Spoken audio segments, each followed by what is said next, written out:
నమస్కారం వార్తలకి స్వాగతం ఈనాటి ముఖ్యాంశాలు ఆంధ్రప్రదేశ్ రాష్ట్రాన్ని ఆరోగ్య సంరక్షణలో దేశంలోని అగ్రస్థానంలో నిలపాలన్నది తన ఆకాంక్ష అని వైద్య ఆరోగ్య శాఖ మంత్రి సత్యకుమార్ వెల్లడి.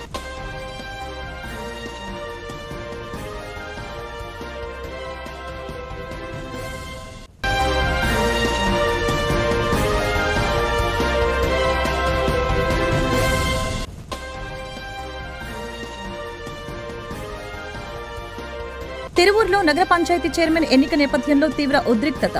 టీడీపీ వైసీపీ నేతల మధ్య తోపులాట. ఇరువురిని చెదరగొట్టిన పోలీసులు.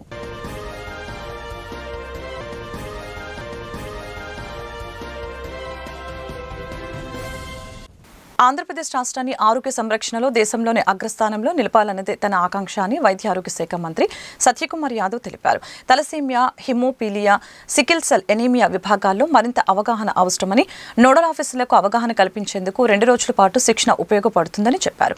తలసేమియా, హిమోఫీలియా, సికిల్ సెల్ ఎనీమియాపై అవగాహన కల్పించేందుకు ఇతర స్వచ్ఛంద సంస్థలు కూడా ముందుకు రావాలని ఆయన పిలుపునిచ్చారు. తిరువూరు నగర పంచాయతీ చైర్మన్ ఎన్నిక నేపథ్యంలో హైటెన్షన్ వాతావరణం నెలకొంది. టీడీపీ వైసీపీ నేతల మధ్య తోపులాట జరగడంతో వారిని పోలీసులు చెదరగొట్టారు. అగ్ని ప్రమాదాలు జరగకుండా దాని మీద అవగాహన కలిగి ఉండటం ద్వారా అగ్ని ప్రమాదాల నుంచి ప్రాణ నష్టం, ఆస్తి నష్టం జరగకుండా కాపాడుకోవచ్చని నగరపాలక సంస్థ మేయర్ భాగ్యలక్ష్మి తెలియజేశారు.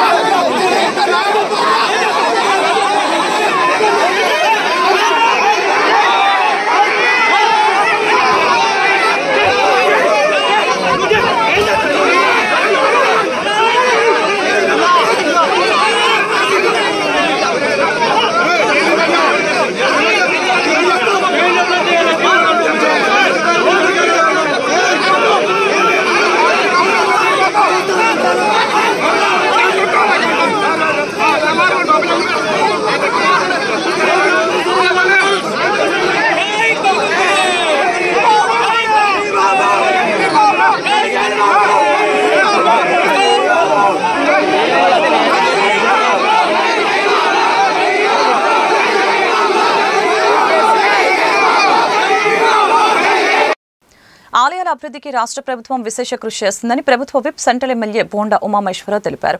భక్తుల ఆకాంక్ష మేరకు భక్తుల అభిప్రాయాలకి పెద్దపీట వేస్తూ దేవాలయాల అభివృద్ధి పనులకి రాష్ట్ర ప్రభుత్వం పనిచేస్తుందని, ఆలయాల అభివృద్ధికి తన వంతు సహాయ సహకారాలు ఎల్లప్పుడూ అందిస్తామని తెలిపారు. సెంట్రల్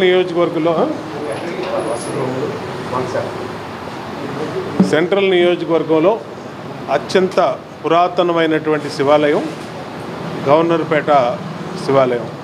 ఇక్కడ స్వామివారు మరి అనేక సంవత్సరాల నుంచి భక్తులను ఆశీర్వదిస్తూ ఉన్నారు.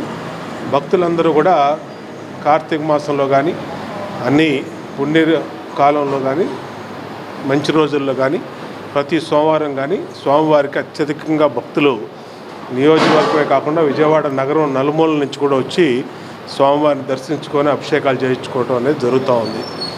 ఇవాళ ఈ ప్రభుత్వం వచ్చినాక అన్ని రకాలుగా కూడా ఆలయాల్ని అభివృద్ధి పదంలో ముందుకు తీసుకెళ్తా ఉన్నాం. ఎండోమెంట్ డిపార్ట్మెంట్ ద్వారా ఏదైతే ఎండోమెంట్ పరిధిలోకి వచ్చినటువంటి ఆలయాలు ఉన్నాయో ఆ ఆలయాలన్నింటినీ కమిటీలు, ట్రస్టులు, అలాగే అన్ని రకాలుగా కూడా దాన్ని ఆ ఆదాయాన్ని ఆ ఆలయ అభివృద్ధి కోసం ఉపయోగిస్తూ ఉన్నాం. అలాగే దాతలు కూడా అనేక చోట్ల ముందుకొచ్చి వాళ్ళు అనేక అభివృద్ధి కార్యక్రమాల్లో వాళ్ళు తోడ్పడుతూ ఉన్నారు. ఈ గుళ్ళో మరి దానికి ముందు కూడా స్వామివారికి వెండి రథం కానీ, వెండి కలశాలు కానీ, వెండి కవచాలు కానీ అనేకమైన ఇవ్వటం కూడా జరిగింది. ఇవాళ ప్రత్యేకంగా ఈ శివాలయంలో వసతి గదులు, అలాగే కాకుండా వంటశాల, ప్రసాదాలన్నీ కూడా ఇక్కడే తయారు చేసుకునే దానికి శాశ్వత వంటశాల అన్నీ కూడా ఈరోజు ప్రారంభించుకున్నాం. సంతోషం. ఖచ్చితంగా అన్ని ఆలయాల్ని భక్తుల కోరిక మేరకు, భక్తుల ఆకాంక్ష మేరకు అభివృద్ధి పథంలో ముందుకు తీసుకెళ్తాం. ఆ స్వామివారి ఆశీస్సులతో ఇవాళ రాష్ట్రం మొత్తం బాగుండాలా, దేశం మొత్తం బాగుండాలా, నియోజకవర్గం బాగుండాలా, ప్రజలందరూ కూడా ఆ స్వామివారి ఆశీస్సులతో అందరం కూడా బాగుండాలని కోరుకుంటూ మంచి కార్యక్రమం చేపట్టినటువంటి ఆలయ ఈఓ గారికి అలాగే కమిటీ వారికి ధర్మకర్తల మండలికి అందరూ కూడా అభినందనలు తెలియజేస్తాం. చంద్రబాబు నాయుడు ఇప్పుడు తీసుకునే నిర్ణయాలు ఆవేదనని ఆశ్చర్యాన్ని కలిగిస్తున్నాయని, గతంలో చంద్రబాబు ఆలోచనలు నిర్ణయాలు చాలా దూరదృష్టితో ఉండేవని, రాష్ట్రాభివృద్ధికి ఉపయోగపడేవని, కానీ ఇప్పుడు ఎవరో అసమర్థుడు సీఎంని వెనక ఉండి నడిపిస్తున్నాడని మాజీ మంత్రి వడ్డ శోభనాద్రీశ్వరరావు ఆవేదన వ్యక్తం చేశారు. అందుకే సీఎం నిర్ణయాలు అధ్వానంగా ఉంటున్నాయని హాట్ కామెంట్స్ చేశారు. ఇంతలోకి ఎలక్షన్ వచ్చింది, జగన్మోహన్ రెడ్డి వచ్చాడు.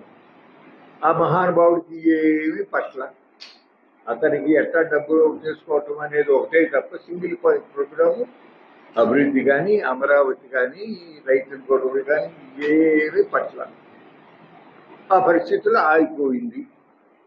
ఇప్పుడు మళ్ళీ చంద్రబాబు నాయుడు గారికి గుర్తుకొచ్చి ఈ పర్యాయం ఏం చేస్తున్నాడంటే మోనపాడు నుంచి రాయపూడి దగ్గరికి గేట్వే కొన్ని పదాలు అవి ఎంతో అందంగా ఆహ్లాదంగా ఉంటాయి. ఆయన మైండ్లో పడిందంటే ఇక అంతే సంగతులు. ఇప్పుడు అక్కడ అటువంటి బ్రిడ్జి కట్టాలి మూలపాడు దగ్గర అనే ప్రయత్నంలో ఉన్నాడు. మేము కోరేది ఏంటంటే వైకుంఠపురం దగ్గర బ్యారేజీ కట్టాలని ఆయన అన్నాడు. పల్నాడు ప్రాజెక్ట్ అని చెప్పి పల్నాడు ఏరియాకి కృష్ణా వాటర్ తీసుకెళ్లాలనే ప్రతిపాదన ఆయనే పెట్టాడు కదా. దానికి టెండర్లు పిలిచారు, మేఘవాడలో ఎవరో తీసుకున్నారు. ఏదో కొద్దిగా పని జరిగింది కానీ పెద్దగా ప్రోగ్రెస్ జరగల. వైకుంఠపురం బ్యారేజీ కట్టవలసిన అవసరం ఉంది. సో ఆ వైకుంఠపురం బ్యారేజీ కంప్లీట్ కట్టండి. మనకు అందాల ప్రధానమా, పర్పస్ సర్వ్ అవటం ప్రధానమా? దయచేసి ఆ ప్రతిపాదన ఉపసంహరించండి. బ్యారేజీ బ్రిడ్జ్ వైకుంఠపురం యువత దాములూరు దగ్గర కట్టండి అని చెప్పి నేను రిక్వెస్ట్ చేస్తున్నాను. అట్లాగే మనకి నంద్యాల దగ్గర నుంచి అవతల కల్వకుర్తికి ఒక కేబుల్ సస్పెన్షన్ బ్రిడ్జ్ నిర్మాణం చేయాలని చెప్పి చంద్రబాబు నాయుడు గారికి చాలా కోరుకుంది. మీరు పేపర్లో చదివారా? గ్లాస్ బ్రిడ్జ్ అంటారు. అందులో నడిచి వెళ్తా ఉంటే అది కొత్త అనుభూతి కలుగుతుందట. అటువంటి బ్రిడ్జి కట్టాలని చెప్పి ఆలోచన చేస్తూ ఉన్నారు. అయ్యా అటువంటిది అవసరం లేదు మాకు అక్కడ తుంగభద్ర నది మీద బ్యారేజీ బ్రిడ్జి కట్టండి అని చెప్పి ఆ రాయలసీమ జాయింట్ యాక్షన్ కమిటీ ఊరికే ఒక హంగామా ఒక ఐక్యతకి ఉపయోగపడతాయి తప్ప దైనందిక జీవితంలో ఎక్కువ మంది ప్రజలకి వెనకబడిన ప్రాంతాల్లో వాళ్ళకి ఉపయోగపడవు. ఆలోచన మార్చుకోండి చంద్రబాబు నాయుడు గారు అని చెప్పి రిక్వెస్ట్ చేస్తున్నాం. అట్లాగే ఇప్పుడు కిందసారి ఏం జరిగిందంటే 2014 నుంచి 2019 మధ్యలో చంద్రబాబు నాయుడు గారి ప్రభుత్వంలో దాదాపుగా చాలా గ్రామాల్లో పట్టణాల్లోనూ కూడా సిమెంట్ రోడ్లు వేసేసారు కదా. కానీ మెయిన్ రోడ్లు కొంత అశ్రద్ధ జరిగింది. ఈ జగన్ వచ్చిన తర్వాత ఏదీ లేదు, అయిపోయింది. ఇప్పుడు ఈయన వచ్చిన తర్వాత మళ్ళీ రోడ్లు బాగు చేసుకోవాల్సిన పరిస్థితి ఉంది. కొన్ని చేస్తున్నారు, కొన్ని చేశారు కూడా, కానీ ఇంకా చేయవలసింది చాలా ఉంది. నేను కూడా గోడల్లో తిరిగేటప్పుడు చూశాను, ఇంకా చేయవలసి ఉంది. ఆ రోడ్ల మరమ్మతులకి కొద్దిగా ఎక్కువ డబ్బు కేటాయించండి, ఎక్కువ మంది ప్రజలకు ఉపయోగం. అట్లా కాకుండా అసలు ఆయన ఆలోచన ఏంటో నాకు అర్థం కాదు. ఇప్పుడు already Hyderabad Bezawada Bandar national highway 65 అది కొన్ని చోట్ల 6 లేన్ ఉంది, కొన్ని చోట్ల 4 లేన్ ఉంది. తెలంగాణ గవర్నమెంట్ ఏమడుగుతుందంటే బందర్ దాకా ఆ రోడ్డుని 6 లేన్ చేయండి, మాకు బందర్ పోర్ట్ నుంచే వాళ్ళకి వచ్చే తెలంగాణ రాష్ట్రానికి వచ్చే సరుకు తీసుకెళ్ళి మన బోర్డర్ దాటిన తర్వాత డ్రై పోర్ట్ పెట్టుకుంటాం మేము అని అడుగుతున్నారు వాళ్ళు. సెంట్రల్ గవర్నమెంట్ ఒప్పుకుంది. చాలా చోట్ల 6 లేన్ అయింది ఆల్రెడీ. నందిగామ నుంచి బెజవాడ దాకా అయింది కదా. ఇంకా అవసరం కూడా అవ్వని చోట్లకి శాంక్షన్ ఇచ్చారు. ఇప్పుడు చంద్రబాబు నాయుడు గారు ఏమంటున్నాడు, దానికన్నా కూడా అమరావతి నుంచి తిన్నగా హైదరాబాద్కి తిన్నగా వెళ్ళిపోవాలి రోడ్డు. 220 కిలోమీటర్లు. ఇప్పుడు ఇదేమో 270 కిలోమీటర్లు, ఇదేమో 220 కిలోమీటర్లు. 6 lane green field express highway 25,000 కోట్లు మాత్రమే కేంద్ర ప్రభుత్వం ఖర్చు పెట్టాలి. కరెక్ట్. గడ్కరీ గారికి అది లెక్కే ఉంది. సంవత్సరానికి 2.5 లక్షల కోట్ల రూపాయలు నేషనల్ హైవేస్ మీద ఖర్చు పెడుతున్నారు. కానీ కోట్లాది మంది రైతులకు ఉపయోగపడే సాగునీటి వ్యవస్థ మీద మాత్రం సంవత్సరానికి 3,000 కోట్లు ముష్టేస్తారు. పుచ్చలపల్లి లీలా సుందరయ్య కమ్యూనిస్టు నాయకుడే కాకుండా గొప్ప మానవతావాది అని ప్రముఖ చిత్ర దర్శకుడు తమ్మారెడ్డి భరద్వాజ వెల్లడించారు. నేటి సమాజానికి ఆయన అందించిన ఆదర్శ భావాలు ఎంతో అవసరమని తెలిపారు. యువత పుచ్చలపల్లిని ఆదర్శంగా తీసుకోవాల్సిన అవసరం ఎంతైనా ఉందని తెలిపారు.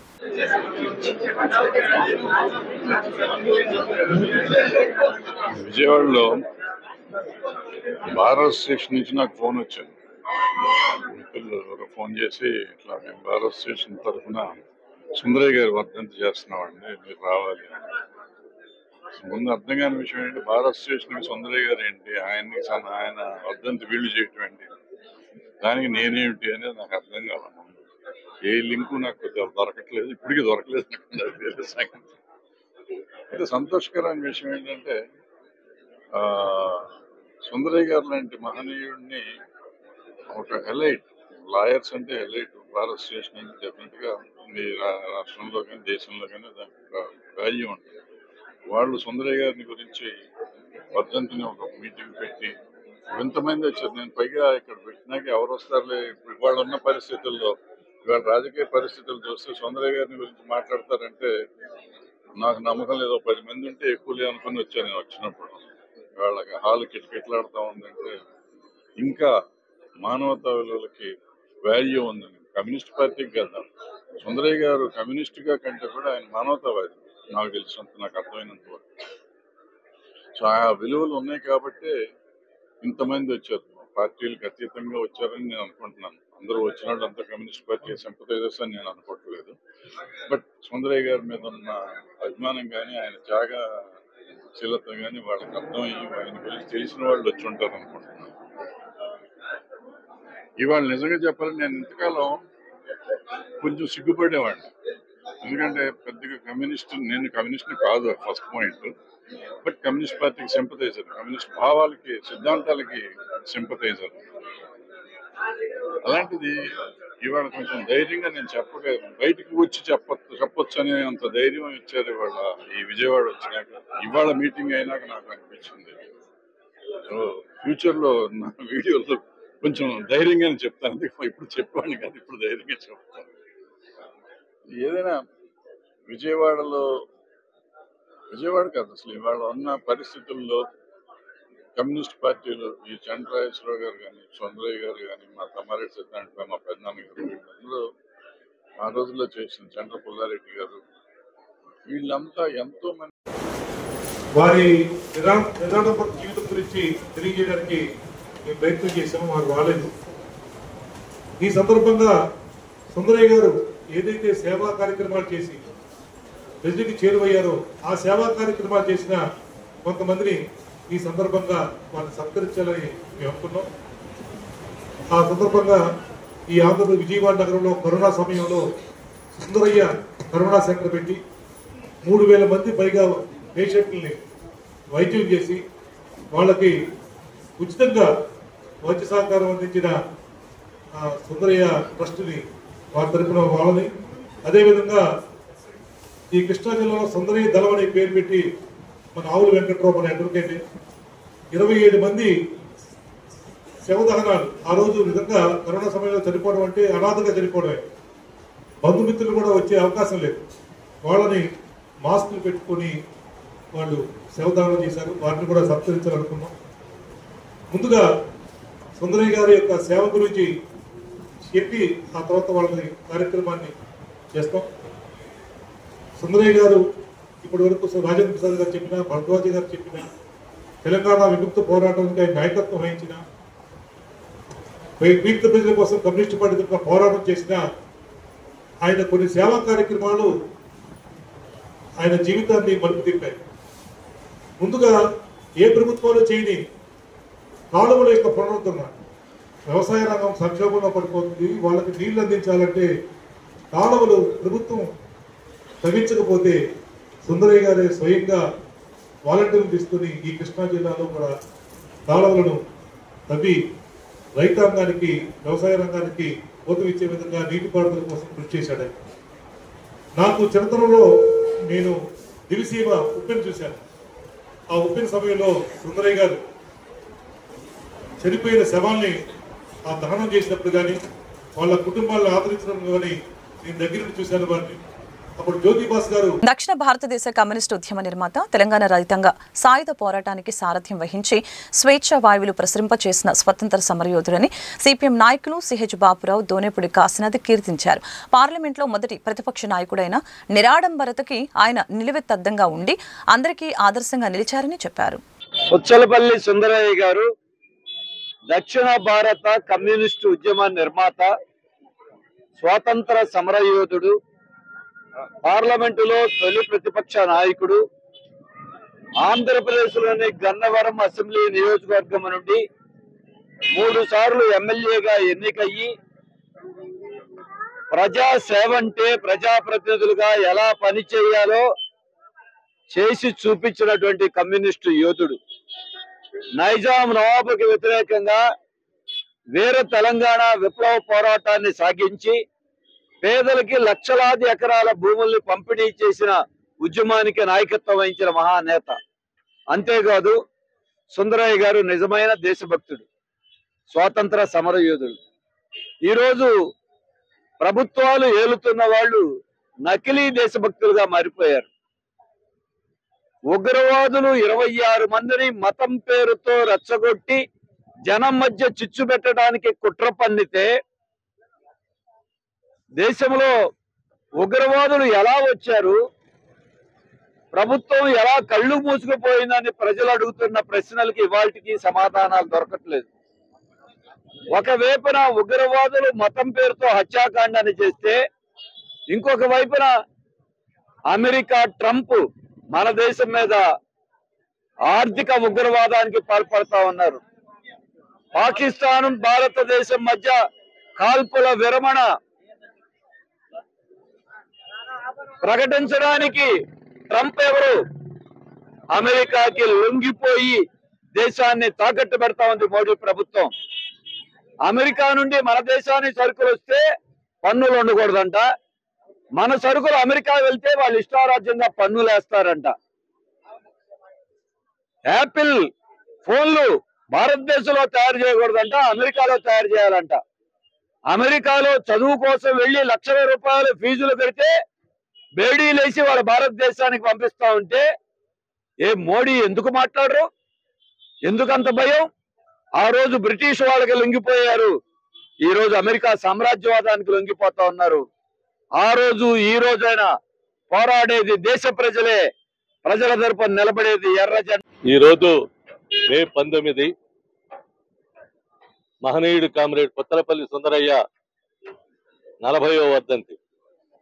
దక్షిణ భారత కమ్యూనిస్టు ఉద్యమ నిర్మాత, పేద ప్రజల ఆశాజ్యోతి, నిరాడంబరుడు, నిస్వార్థ ప్రజాసేవకుడు, జీవితాంతం వరకు కూడా, జీవిత చరమాంకం వరకు కూడా పేదల కోసం, కష్టజీవుల కోసం, కార్మికుల కోసం తన యావత్ జీవితాన్ని, యావత్ ఆస్తిని అంకితం చేసినటువంటి మహనీయుడు కామ్రేడ్ పుచ్చలపల్లి సుందరయ్య. కామ్రేడ్ సుందరయ్య గారు చూపించినటువంటి బాటలో ఆయన ఆశయ సాధన కోసం మేమంతా తిరిగి పునరంకితం అవుతామని చెప్పారని ఈ సందర్భంగా ప్రతిజ్ఞ తీసుకుంటూ, కామ్రేడ్ సుందరయ్య గారు ముందే ఆపరేషన్ చేయించుకొని తరువాత పెళ్లి చేసుకున్నటువంటి మహనీయుడు కామ్రేడ్ సుందరయ్య. స్వార్థం రాకుండా, స్వార్థం అనే దానికి లేకుండా ఉండాలి అని చెప్పనే ఉద్దేశంతో, ఉద్యమంలో చివరిదాకా కొనసాగాలి అని చెప్పనేటువంటి అభిప్రాయంతో ఆయన ముందే ఈ ఏర్పాటు చేసుకున్నటువంటి పరిస్థితి చూశాం. అదే కాదు, కొన్ని వందల ఎకరాల యావదాస్తికి వారసుడైనటువంటి భూస్వామ్య బిడ్డ కామ్రేడ్ సుందరయ్య తన జీవితంతో పాటు మొత్తం యావత్ ఆస్తిని కూడా కష్టజీవుల కోసం, కార్మికుల కోసం అంకితం చేసినటువంటి అంకితం ఇచ్చినటువంటి మహనీయుడు కామ్రేడ్ సుందరయ్య. ఈ రోజు చూస్తా ఉన్నాం, ఆయారాం గయారాములను చూస్తా ఉన్నాం, పంచాయతీ బోర్డు ఒక మెంబర్ని చూస్తా ఉన్నాం. ఎదర పేరుంటది, బాయినెట్ కింద డంపర్ మీద ఆయన కారు వేసుకొస్తే గానీ కార్యక్రమాల్లోకి పాల్గొడు. కార్పొరేటర్లు చూశారు విజయవాడ నగరంలో. ఈ కార్పొరేటర్లు ఒక్కొక్కరికి ఫార్చ్యూనర్లు, ఇన్నోవాలు మెయింటైన్ చేస్తూ ఉన్నటువంటి పరిస్థితి చూసాం. కానీ ఆనాడు ఈ లేవు కదండి, ఆనాడు అని అనొచ్చు. అంబాసిడర్లు ఉన్నాయి. అయినా సరే పార్లమెంటు సభ్యుడిగా, ప్రతిపక్ష నాయకుడిగా తనకున్నటువంటి పాత సైకిల్ ని పార్లమెంట్కి వేసుకెళ్లి తాళం లాగి చూసుకుని బిగిసిందా లేదా, పడిందా లేదా అని పార్లమెంటులోకి క్యారేజీ మీద ఉన్నటువంటి పత్రాలు తీసుకుని ఆ ఫైల్స్ తనకు కేటాయించినటువంటి స్థలంలో కూర్చొని కలెక్టర్ కార్యాలయంలోని ప్రజా సమస్యల పరిష్కార వేదికలో ఆత్మహత్య యత్నానికి ప్రయత్నించిన మహిళ. స్వర్ణాంధ్ర నగర్కి చెందిన బుజ్జి అనే మహిళ తనకి అన్యాయం జరుగుతుందని కలెక్టర్ కార్యాలయంలోని ప్రజా సమస్యల పరిష్కార వేదికలో ఎలకల మందు తాగి ఆత్మహత్య యత్నానికి పాల్పడింది. 1998లో ప్రభుత్వం వారికి ఇచ్చిన ప్లాట్లను మౌలాలి అనే రౌడీ షీటర్ తమ స్థలాల్ని ఆక్రమించుకుని ఇబ్బందులు పెడుతున్నారని ఎన్నోసార్లు ప్రజా సమస్యల పరిష్కార వేదికలో మరియు నల్లపాడు పోలీస్ స్టేషన్లో ఫిర్యాదు చేసినా తమకి న్యాయం జరగటం లేదని వాపోయింది. అనంతరం బాధితురాల్ని అరండలపేట ఎస్ఐ రోజారాని జీజీహెచ్కి తరలించారు. బాధితురాలు జొన్నలగడ్డ జ్యోతి మాట్లాడుతూ 1998లో వసంతరాయపురం ట్యాంకుల నిర్మాణానికి భూసేకరణ కింద తమ స్థలాలని ప్రభుత్వం తీసుకుందని చెప్పారు. దానిలో భాగంగా స్వర్ణాంధ్ర నగరంలో తమకి స్థలాలని ప్రభుత్వం కేటాయించిందని తెలిపారు. ప్రభుత్వం తమకు కేటాయించిన స్థలాలను అదే ప్రాంతానికి చెందిన మౌలాలి రౌడీ షీటర్ మరియు అతని భార్య కలిసి తమ స్థలాలని కబ్జా చేశారని కలెక్టర్ కార్యాలయంలో ఏర్పాటు చేసిన ప్రజా సమస్యల పరిష్కార వేదికలో ఫిర్యాదు చేశారు. ఎన్నోసార్లు తమ గోడును ప్రభుత్వ అధికారుల ముందుకు తీసుకువచ్చినా కనీసం తమకు న్యాయం జరగలేదని బాధితురాలు ఆవేదన వ్యక్తం చేసింది.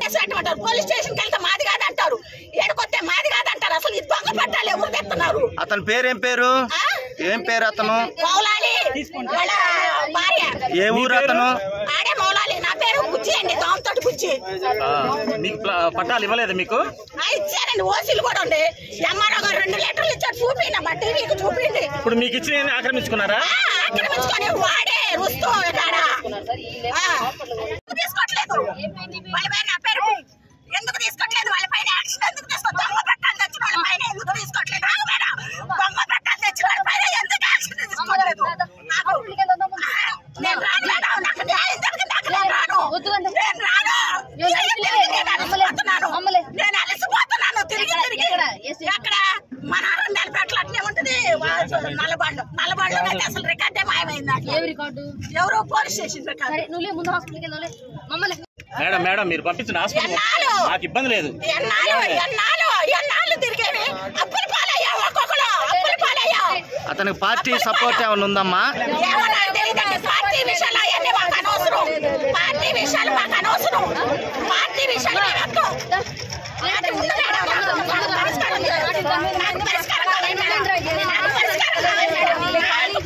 గుంటూరు తూర్పు నియోజకవర్గంలో పలు అభివృద్ధి పనులకి శ్రీకారం చుట్టారు. ఈ మేరకు 12, 13 డివిజన్లో 70 లక్షల వ్యయంతో నిర్మించనున్న సీసీ డ్రైన్లకి స్థానిక ఎమ్మెల్యే మహమ్మద్ నజీర్, మేయర్ కోవెలమూడి రవీంద్ర శంకుస్థాపన చేశారు. సకాలంలో డ్రైన్లని పూర్తి చేసి వర్షాకాలంలో స్థానిక ప్రజలకు ఇబ్బందులు లేకుండా చూస్తామని ఎమ్మెల్యే, మేయర్ హామీ ఇచ్చారు. విడతల వారీగా అన్ని డివిజన్లలో అభివృద్ధి పనులు పూర్తి చేసి ప్రజలకు పూర్తి స్థాయిలో మౌలిక సదుపాయాలు కల్పిస్తామని చెప్పారు. కార్యక్రమంలో deputy mayor Sajjila, corporator Sankuri Srinivasarao, ఇతర నాయకులు, అధికారులు పాల్గొన్నారు.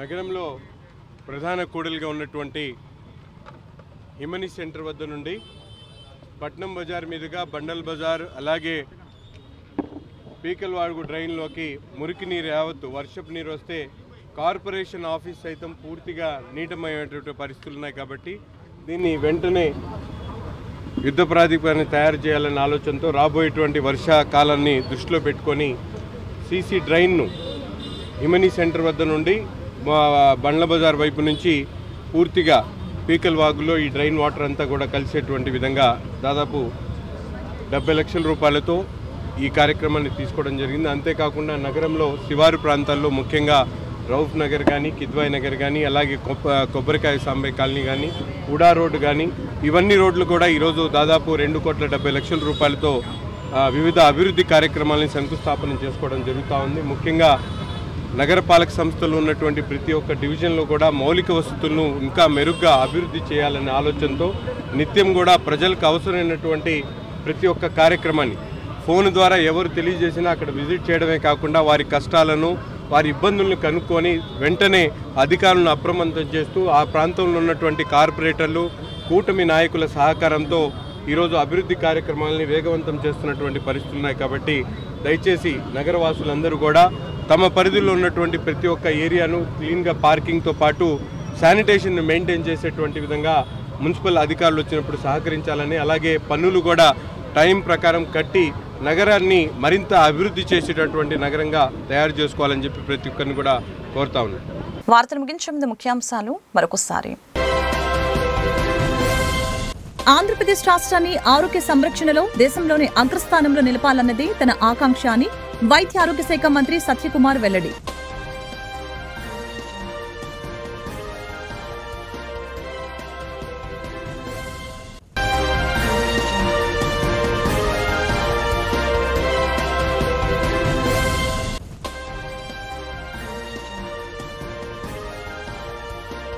తిరువూరులో నగర పంచాయతీ చైర్మన్ ఎన్నిక నేపథ్యంలో తీవ్ర ఉద్రిక్తత. టీడీపీ వైసీపీ నేతల మధ్య తోపులాట. ఇరువురిని చెదరగొట్టిన పోలీసులు.